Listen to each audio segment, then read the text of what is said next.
आप सभी माताओं और बहनों को जिउतिया व्रत की हार्दिक शुभकामनाएं। माताओं और बहनों, आज मैं आप सभी को जिउतिया व्रत की दो सच्ची कथा सुनाने जा रही हूँ कि आखिर जिउतिया व्रत की असली दो कथा कौन सी है। वैसे तो प्रचलित जिउतिया व्रत की 3 कथाएं मानी जाती है।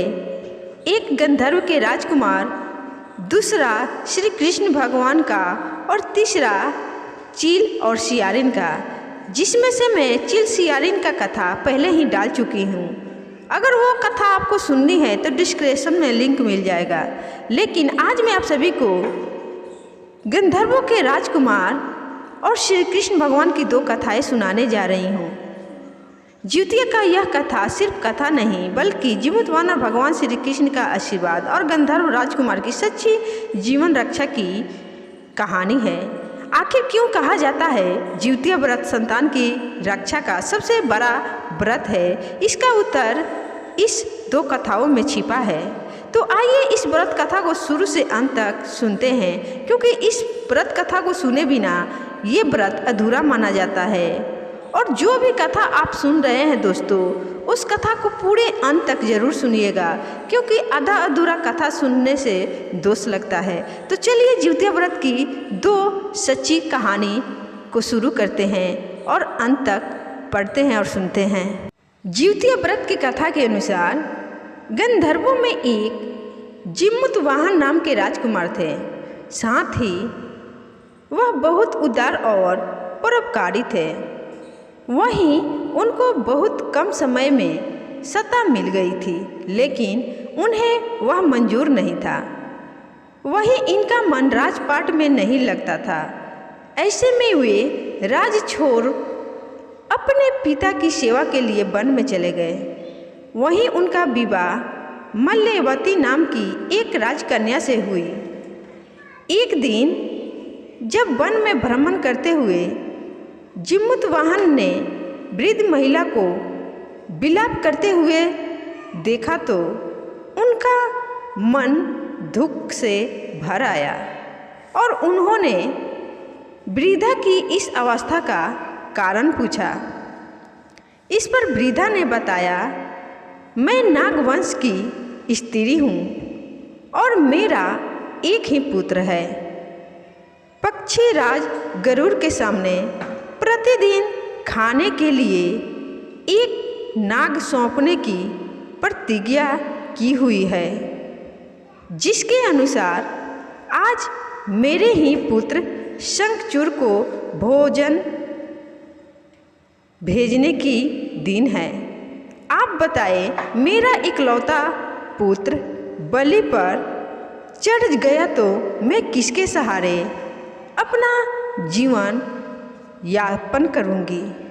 जीमूतवाहन को यह सुनकर बड़ा दुख हुआ। उन्होंने उस वृद्धा को आश्वस्त करते हुए कहा, डरो मत, मैं तुम्हारे पुत्र के प्राणों की रक्षा करूंगा। आज उसके स्थान पर स्वयं मैं अपने आप को उसके लाल कपड़ों में ढककर वेदशिला पर लेटूंगा, ताकि गरुड़ मुझे खा जाए पर तुम्हारा पुत्र बच जाए। इतना कहकर जीमूतवाहन ने शंखचूड़ के हाथ से लाल कपड़ा ले लिया और वे उसे लपेटकर गरुड़ को बलि देने के लिए चुनी गई वेदशिला पर लेट गए। नियत समय पर गरुड़ बड़े वेग से आए और वे लाल कपड़ों में ढके जीमूतवाहन को पंजे में दबोचकर पहाड़ के शिखर पर जाकर बैठ गए। उस समय गरुड़ ने अपनी कठोर चोंच का प्रहार किया और जीमूतवाहन के शरीर से मांस का बड़ा हिस्सा नोच लिया। आश्चर्य की बात तो यह है कि इतनी बड़ी पीड़ा होने के बाद भी जीमूतवाहन की आंखों से ना ही आंसू निकले और ना ही वह दर्द से चिल्लाए, क्योंकि वो जानते थे कि अगर वे ऐसा करेंगे तो गरुड़ समझ जाएंगे कि वे कोई नागवंशी नहीं है और वे वापस उस बूढ़ी माँ के गोद सुनी करने के लिए चले जाएंगे। लेकिन गरुड़ भी चालाक थे। अपने पंजे में जकड़े प्राणी की आंखों में से आंसू और मुंह से कराह ना सुनकर गरुड़ बड़े आश्चर्य में पड़ गए, क्योंकि ऐसा पहले कभी ना हुआ था। वे समझ गए और उन्होंने लाल कपड़ा हटाकर जिमुतवाहन से उनका परिचय पूछा। जिमुतवाहन ने सारा किस्सा कह सुनाया कि कैसे एक स्त्री के पुत्र की रक्षा के लिए वह अपने प्राण देने आए हैं। आप मुझे खाकर भूख शांत करें। गरुड़ उनकी बहादुरी और दूसरे की प्राण रक्षा के लिए स्वयं का बलिदान देने की हिम्मत से बहुत प्रभावित हुए। उन्हें स्वयं पर पछतावा होने लगा। वह सोचने लगे कि एक यह मनुष्य है जो दूसरे के पुत्र की रक्षा के लिए स्वयं की बलि दे रहा है, और एक मैं हूँ जो देवों के संरक्षण में हूँ किंतु दूसरों की संतान की बलि ले रहा हूँ। उन्होंने जिमुतवाहन को मुक्त कर दिया और कहा, हे उत्तम मनुष्य, मैं तुम्हारी भावना और त्याग से बहुत प्रसन्न हूँ। मैंने तुम्हारे शरीर पर जो घाव किए हैं उसे ठीक कर देता हूँ। तुम अपनी प्रशंसता के लिए मुझसे कोई वरदान मांग लो। राजा जिमुतवाहन ने कहा कि हे पक्षीराज, आप तो सर्वसमर्थ हैं। यदि आप प्रसन्न हैं और वरदान देना चाहते हैं तो आप सर्पों को अपना आहार बनाना छोड़ दें। आपने अब तक जितने भी प्राण लिए हैं उन्हें जीवन प्रदान करें। गरुड़ ने सबको जीवन दान दे दिया और नागों की बलि ना लेने का वरदान भी दिया। इस प्रकार जिमुतवाहन के साहस से नाग जाति की रक्षा हुई। गरुड़ जी ने कहा, तुम्हारी जैसी इच्छा वैसा ही होगा। हे राजा, जो स्त्री तुम्हारे इस बलिदान की कथा सुनेगी और विधि पूर्वक व्रत का पालन करेगी, उसकी संतान मृत्यु के मुख से भी निकल आएगी। तब से ही पुत्र रक्षा हेतु जिमुतवाहन की पूजा की प्रथा शुरू हो गई।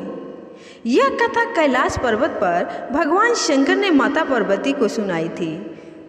जीवित पुत्रिका के दिन भगवान श्री गणेश, माता पार्वती और शिव जी की पूजा एवं ध्यान के बाद ऊपर बताई गई जिमुतवाहन की व्रत कथा अवश्य सुननी चाहिए। तो प्रेम से एक बार बोलिए, जिमुतवाहन की जय। अब आइए जिउतिया व्रत की दूसरी कथा को शुरू करते हैं। यह कथा महाभारत काल से जुड़ी हुई है। महाभारत युद्ध के बाद अपने पिता की मृत्यु के बाद अश्वत्थामा बहुत ही नाराज था और उसके अंदर बदले की आग तीव्र थी, जिस कारण उसने पांडवों के शिविर में घुसकर सोते हुए पांचों लोगों को पांडव समझकर मार डाला था। लेकिन वे सभी द्रौपदी के 5 संतानें थीं।